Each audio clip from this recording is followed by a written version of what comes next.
Halo Sobat Gayeng semua, bertemu dengan saya Hilmawan Sulistyo Puto dalam acara Ngobrol Gayeng. Kali ini kita akan bertemu dengan sosok sastrawan Semarang yang cukup senior, mungkin bisa dibilang sesepuhnya kota Semarang, Om Eko Tunas. Selamat sore Om Eko Tunas. Selamat sore. Kesibukannya apa ini Om? Saya turut berbahagia melihat Om Eko Tunas sempat setor ya kemarin ya Om ya, sakit setor, sekarang bisa pulih normal kembali. Alhamdulillah. Sibukannya apa ini Om? Ya seperti biasa nulis. Nulis puisi atau nulis buku Om?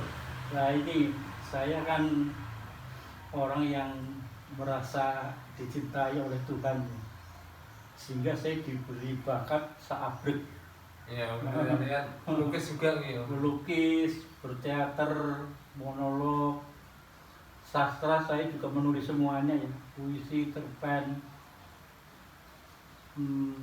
novel, esai, Banyak ya Om ya. nulis buku juga. Kalau mulai berkarya dulu ceritanya gimana Om?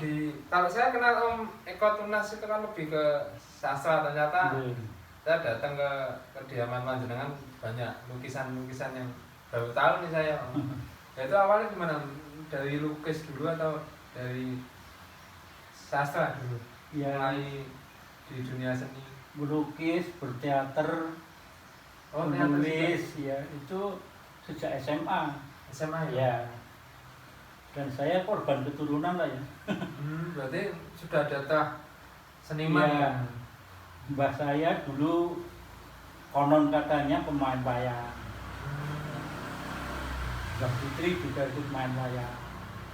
Terus bapak saya melukis, jurnalis, menulis juga. Nah, menurun ke saya. Gitu. Oh gitu ya? Di Tegal saya. Oh aslinya di Tegal. Ya. Terus ada 4E itu apa Om? Jadi dulu saya sering lihat di YouTube itu ada 4E, ada jenengan. Iya, saya kemudian lulus SMA kuliah di Jogja. Kuliah di mana? Di Sekolah Tinggi Seni Rupa Indonesia. Oh, STSI. STSI. STSRI. Sekarang isi ya? Sekarang isi itu jurusan seni lukis. Oh, seni lukis. Ya. Nah, di Jogja itu kami berempat. Berempat itu tinggal di rumah kontrakannya MH waktu itu ya.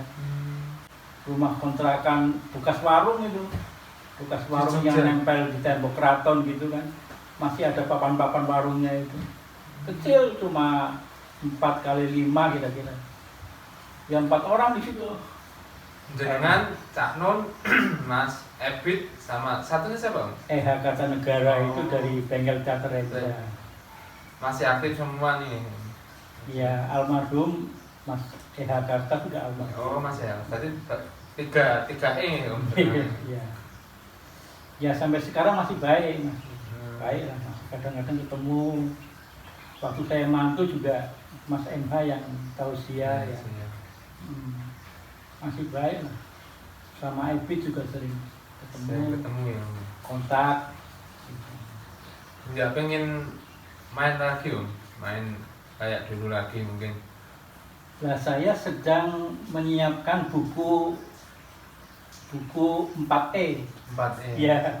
Biografi atau? Ya semacam catatan perjalanan gitu. Perjalanan. Ya.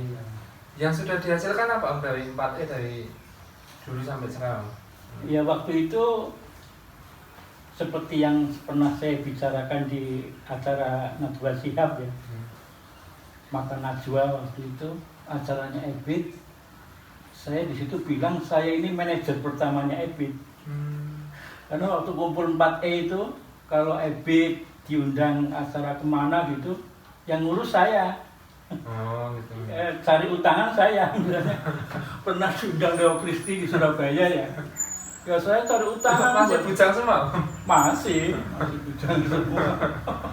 Aslinya juga Jogja juga? Sinten? Mas Ebit. Mas Ebit, Banyumas. Banyumas. Berarti ketemunya di Jogja ya? Inggih. Sampai sekarang. Mas MH Jawa Timur, Jombang. Mas EH Pekalongan, saya Tegal. Oh Tegal ya? Iya. Kok bisa nyasar di Semarang nih? Ceritanya gimana? ceritanya gimana waktu itu ya?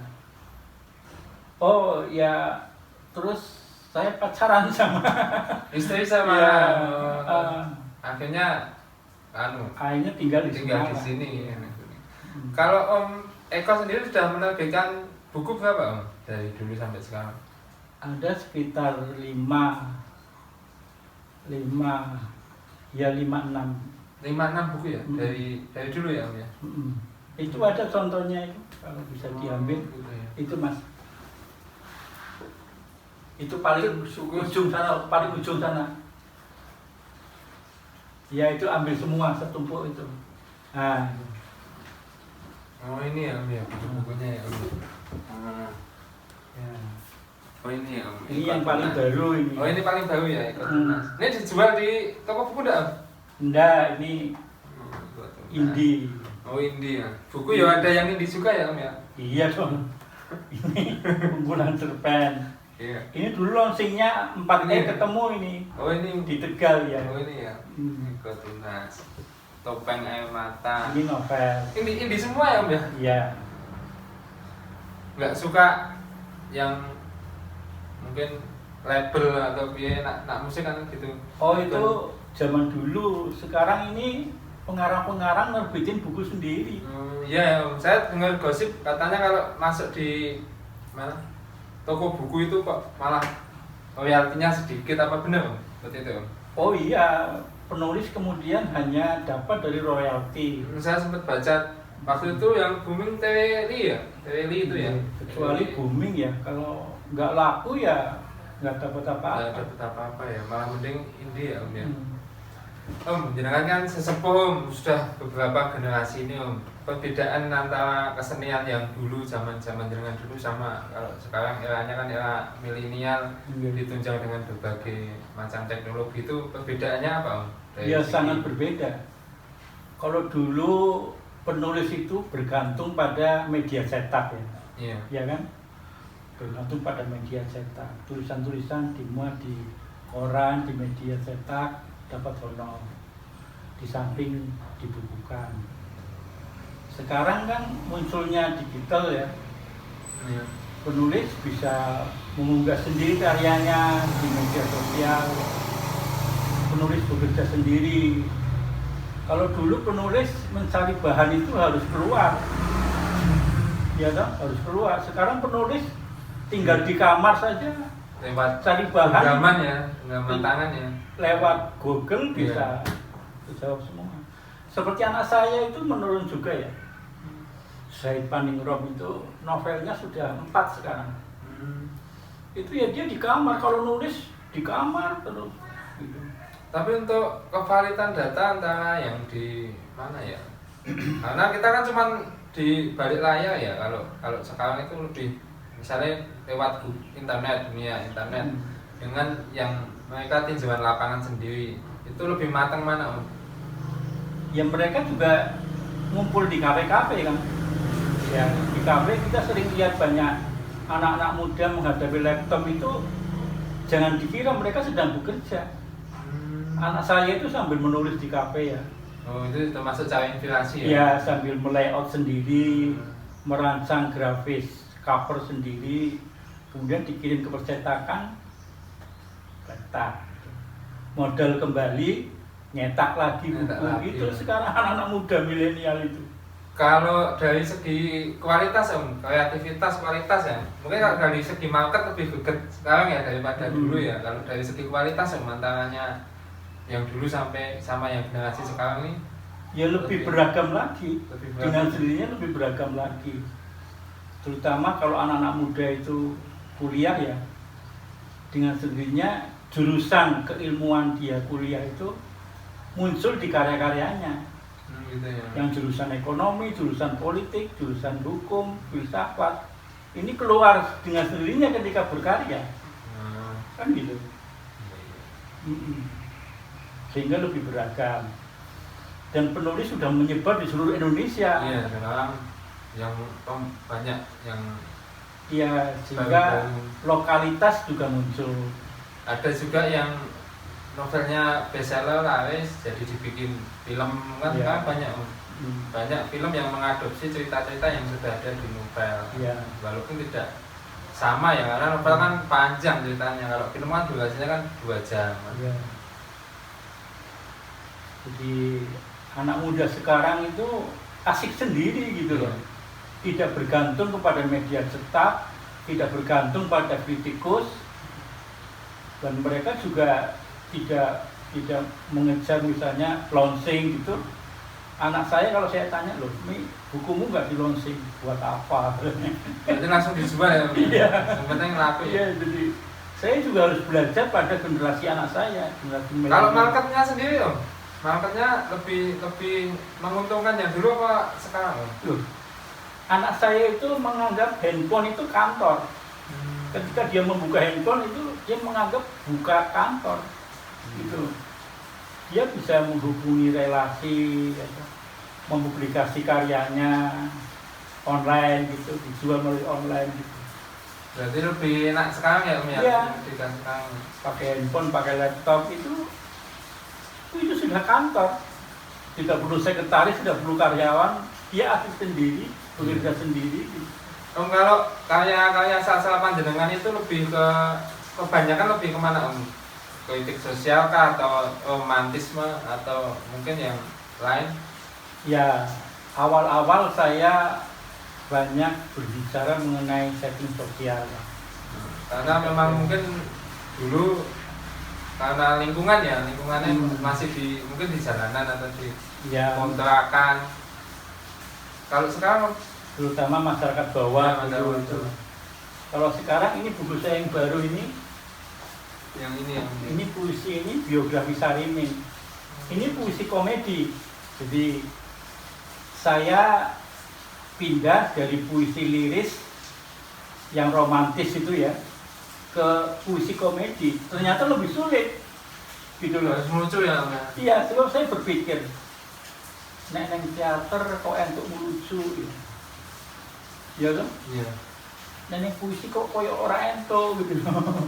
Nah, saya menggali itu puisi yang lucu-lucu komedi itu. Ini terbitan paling baru tahun berapa itu? Iya, ini baru. Belum jenengan sakit apa sudah jenengan sakit? Ini 2020. Oh, 2020 ya, berarti baru ya. Baru uji Sarimin. Ini endorsementnya Martin Suryajaya. Berarti kalau mau beli di mana itu Om? Ya di online gitu. Online ya, Ya. internet ya. Tokopedia atau Shopee gitu ya. Coba ini apa? Endorsementnya Martin Suryajaya, kenal kan Martin Suryajaya? Iya. Dengan baca tuh. Ini konsep puisi saja begitu. Dibaca, di reading kan. Oh iya. Bagaimana keluar dari realisme? Pertanyaan ini mengusik banyak penyair kita, ibarat nasib yang tak bisa dielakkan. Penyair Indonesia lahir ke dalam semesta realisme. Tapi realisme juga adalah sebuah batas. Ia harus dilampaui karena hidup tak cuma murung dan runyam, tetapi juga lucu, nyebelin dan menggemaskan. Terhadap ketiganya, realisme tidak bisa berkata-kata.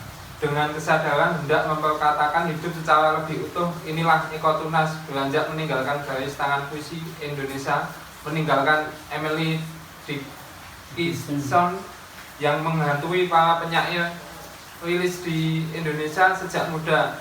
Ia masuk dalam nafas yang asing bagi lirisme, yakni komedi. Maka puitika Emily Dickinson pun ia atasi dengan puitika Sarimin. Dengan cara itulah Eko Tunas dapat leluasa menghadirkan joget ketek kabudayan dalam segala jungkir baliknya. Dalam biografi Sarimin, kita menyaksikan Eko Tunas untuk menghadapkan puisi kepada dedel-dedel hidup kontemporer Martin Suryajaya. Keren nih Om. Konsepnya begitu gitu. Wah, saya jadi penasaran ini Om. Ini antologi puisi yang baru semua atau puisi-puisi jangan yang kumpulan yang dulu? Kalau puisinya ada yang lama, ada yang baru. Kalau dunia sastra sendiri Om, dari perkembangan dunia sastra sendiri, antara penyair yang dulu sama penyair yang sekarang, kan era-era sekarang eranya apa ya, kayak A.A. Masuk dan lain sebagainya, sama yang era-era dulu Rendra, itu ada perbedaan enggak? Ada mulai perkembangan enggak? ya itu jadi merujuk endorsement Martin tadi ya. Karya sastra sekarang khususnya puisi dari dulu sampai sekarang itu pijakannya lirisisme. Ya ini teman-teman perlu dijelaskan lirisisme itu apa? Lirisisme itu lahir dari seorang penyair Amerika wanita, Emily Dickinson, tahun 1800 sekian lah ya. Itu ketika itu dia menulis catatan harian, ya catatan harian. Begitu meninggal, catatan harian itu ditemukan oleh saudaranya dan diserahkan kepada kritikus.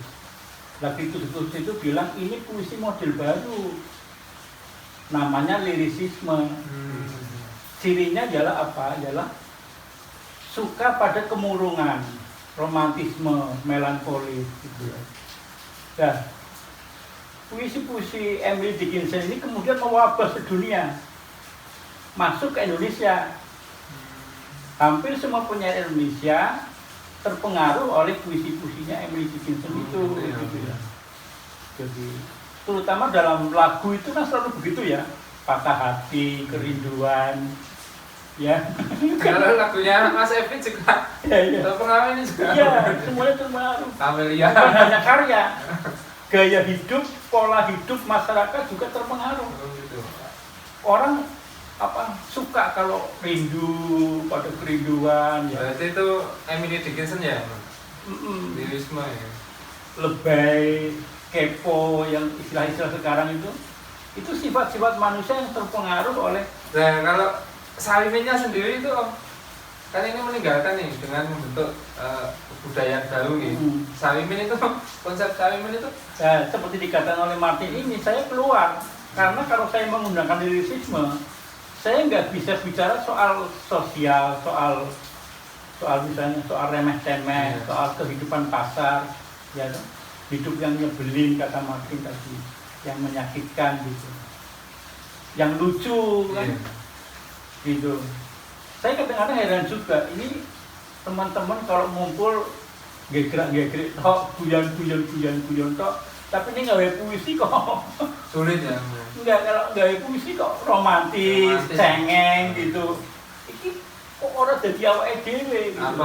Apa karena terpengaruh marketnya, Om? Yang romantis itu yang laku, kalau yang remeh-temeh nggak laku. Nah, makanya saya bilang itu lirisisme itu kemudian mewabah menjadi pola hidup. Ya. Gitu. Menjadi pola hidup. Gitu. Tapi pola-pola yang remeh-temeh kalau sasaran di Indonesia khususnya yang muda-muda ini banyak ya untuk kamu? Apa jenengan sendiri? Ya dulu ada puisi beling ya, tahun 70-an di majalah Aktul itu ada ruang puisi beling Rene Silado, pernah dengar ya? Oh ya, Silado. Nah itu puisi beling, ya. Gitu. Yang melibatkan Tuhan, padahal Pak Densa cukup itu kata-katanya. Mas Darmanto Yatman itu juga dulu masuk dalam puisi beling. Dan Anda lihat sendiri puisi-puisinya Mas Darmanto kan ya puisi-puisi guyon gitu, komedi gitu. Sehingga membaca puisi saya misalnya itu sulit. Harus bikin ketawa ya. Saya meminta kepada beberapa pembaca puisi untuk membacakan puisi-puisi di sini. Mereka nggak bisa membacanya. Kenapa? Karena mereka terpatok cara membaca puisi gaya Rendra gitu. Serius, garang, harus mengepalkan tangan gitu kan. Opo ini. Begitu baca puisi saya, gagal semua. Mas Nukrin Maulana itu diunggah itu. Baca puisi saya yang salah satunya itu. Gayanya masih gaya kayak lomba baca puisi itu loh. Aku ini binatang jalan. Dari kumpulannya yang terbuang. Dalam bahasa Sarinya nggak bisa. Lucu gitu loh. Itulah sebabnya kalau menurut saya sih konsep saya ini paling menyelamatkan manusia ya. Kenapa Mbak bisa? Karena sikap hidup kita itu jadi rileks menghadapi persoalan berat-berat. Apa adanya ya? Menghadapi persoalan berat-berat itu secara komedis gitu ya. Saya melihat persoalan Habib Rizik misalnya, di mata saya lucu kok. Lucunya kenapa? Ya lucu lah, ngapain orang teriak-teriak gitu. nggak ada perang, nggak ada apa. Kayak kan hidup sana gitu. Di mata logika Sarimin lucu. Ya termasuk apa di sana. Kemarin undang-undang apa itu? Omnibus Law. Ya, itu bagi saya lucu. Mbok bikin aja undang-undang kesejahteraan rakyat. Beres toh, nggak akan ada demo. Kok gawe undang-undang Meli Guslo? Masyarakat kan bingung, ini apa ini? Gitu. Termasuk pandemi ini, saya kok menganggapnya lucu juga. Gitu. Lucunya kenapa? Ya lucu lah. Dulu namanya waktu pilek ya. Ya. Kemudian dikasih nama Selesma. Kemudian kurang keren dikasih nama yang keren flu. Kurang keren lagi dikasih nama corona. Kurang medeni dikasih jeneng COVID. COVID ya. Ini saya tidak mengkritik, tapi di mata konsep Sarimin puisi komedi bagi saya itu lucu. Lucu ya. Dan kalau saya tulis puisi jadi puisi komedi, gitu loh. Bagi saya konsep saya paling menyelamatkan. Saya memandang hidup ini kabeh lucu gitu loh, menggelikan. Dari yang bawah sampai yang atas ya Om ya. Dari Oh. masyarakat bawah sampai atas lucu. Lucu. Orang apa-apa kok teriak-teriak, lucu. Koyo meh perang kan lucu. Gitu.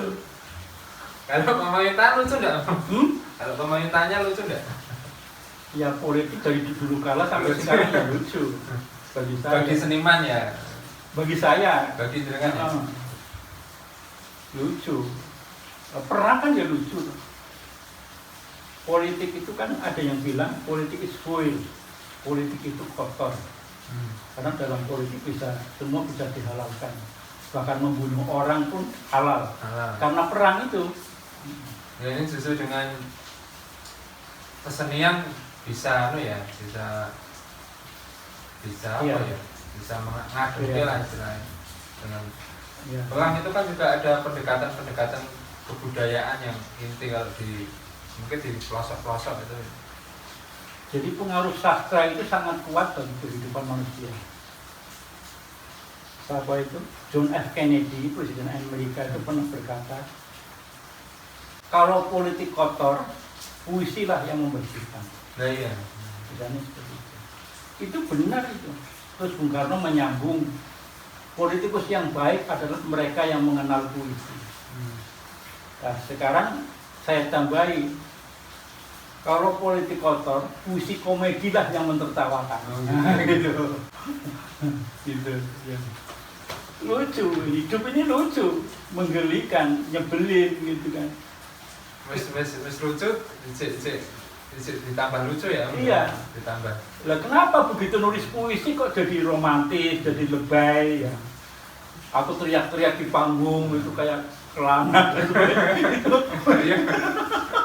Itu ngopo itu rumah tangga hebat. Kayak lomba baca puisi itu kan. Itu kan lucu itu. Kalau influencer jenengan sendiri Om, mungkin influencer jenengan sendiri dalam berkarya idola ya, mungkin yang menginspirasi penyair-penyair yang menginspirasi jenengan itu siapa Om? Ada atau memang jenengan mencipta sendiri? Jadi dulu itu Ebis sama MH kan duet, Iya. musikalisasi puisi. Belum ada kayak Kanjeng ya? Dulu istilahnya lagu-lagu puisi. Musikalisasi puisi. Syairnya puisinya MH, kemudian dilakukan bergitar oleh Ebis. Itu duet Ebis MH sering pentas di mana-mana. Gitu lah, waktu itu mereka antara lain menjenjangkan lagu dari puisinya Emily Dickinson itu. Oh, berarti Emily Dickinson ini juga salah satu influencer jenengan juga ya? Satu pemikiran. Kalau Indonesia? Indonesia apa ya? Nggak ada, saya kalau Nggak ada, baca ya? puisi penyanyi Indonesia ketawa ini ngopo. Puisi kok diindah-indahkan ya kan? Padahal hidupnya tidak indah kan aneh gitu. Tapi ya sudahlah, itu ya. Ya namanya seni ya semua ya sah dengan diksi, dengan gayanya masing-masing tau ya. Ya tapi jangan berlebihan. Hukum kesenian itu begini. Bentuk antara isi harus seimbang. Keindahannya sama seimbang. Sehingga Sartre itu pernah bilang, keindahan karya sastra dilihat dari bentuknya, kebesaran karya sastra dilihat dari isinya. Isinya. Tapi keduanya harus seimbang gitu. Nah, sekarang banyak karya sastra yang bentuknya itu terlalu tinggi, keindahannya itu terlalu tinggi sehingga masyarakat kalau baca bingung. Ini apa karepe? Ya toh? Jadi ibarat mall ya, mall gedungnya mewah, besar, ya kita datang ke sana cuma mau beli celana dalam, itu kan itu apa? Bagi saya lucu itu. Iya, iya. Kan gitu. Turun naik hotel bintang 5 misalnya. Padahal min turun tok di hotel bintang 5. Oke, Om. Untuk pesan-pesan Om dari teman-teman yang muda-muda yang ingin menekuni dunia seni khususnya di sastra Pak Om, kiat-kiat mungkin pesan-pesan dengan generasi muda. Ya, kalau ditanya karya sastra itu apa? Karya sastra itu pengalaman. Pengalaman ya Om. Pengalaman itu baik pengalaman alam maupun pengalaman intelektual. Jadi banyak-banyaklah pengalaman Anda, banyak-banyaklah membaca. Membaca pun tidak hanya membaca buku kesenian atau sastra, tapi juga berbagai ilmu. Gitu. Sehingga itu nanti mengimbas kepada karya-karyanya. Karena apa? Karena semuanya harus mengacu kepada kreativitas. Kalau ditanya apa itu kreativitas? Kreativitas dunia manusia modern adalah integralisasi dari kreativitas konseptual dan kreativitas sosial. Kreativitas konseptual berpuncak pada ilmu seni filsafat, kreativitas sosial dipuncaki oleh politik. Jadi syarat kreatif itu sebetulnya orang harus menguasai ilmu seni filsafat politik. Meskipun dia seorang sastrawan, meskipun dia seorang pelukis. Sehingga kekayaan pengalaman inilah yang akan mengimbas di dalam karya-karyanya. Kesenian waton lain, waton beda itu bukan eksentrisitas. Itu bukan kreativitas tapi eksentrisitas. Apalagi waton viral ya Om? Iya, waton viral gitu. Nah, ini gimana menanggapi yang waton viral itu gimana Om? Waton viral, ya itu zaman viral sih ya. Zaman viral ya? Saya nggak percaya pada viral. Lebih mengutamakan kualitas ya ini. Saya misalnya ya, satu puisi saya unggah di Facebook misalnya, dibaca oleh 10 orang itu sebetulnya sudah cukup. Cukup ya? 10 orang ini kalau betul-betul mendalami, membaca, ini bukan main pengaruhnya. Pada booming. Booming ternyata cuma kita ketawa, cuma ya tuh nggak tahu maknanya. Dan sekarang kan banyak yang puisi-puisi yang terutama yang dari saya lihat itu Joko Pinobo, sekarang banyak di kap-kap gelas-gelas kopi, kafe-kafe pun sekarang juga pakai puisi untuk ornamennya gitu. Oh iya, iya, iya termasuk Aan Mansur ya. Ya masuk itu sudah jadi film ADC ya. ADC ya. Ya Om, terima kasih waktunya, terima kasih ilmunya. Sekian Sobat Jayang semua, semoga obrolan kita kali ini menginspirasi teman-teman semua. Saksikan obrolan-obrolan Jayang kami yang lain bersama sosok-sosok inspiratif yang di bidang seni dan budaya. Salam.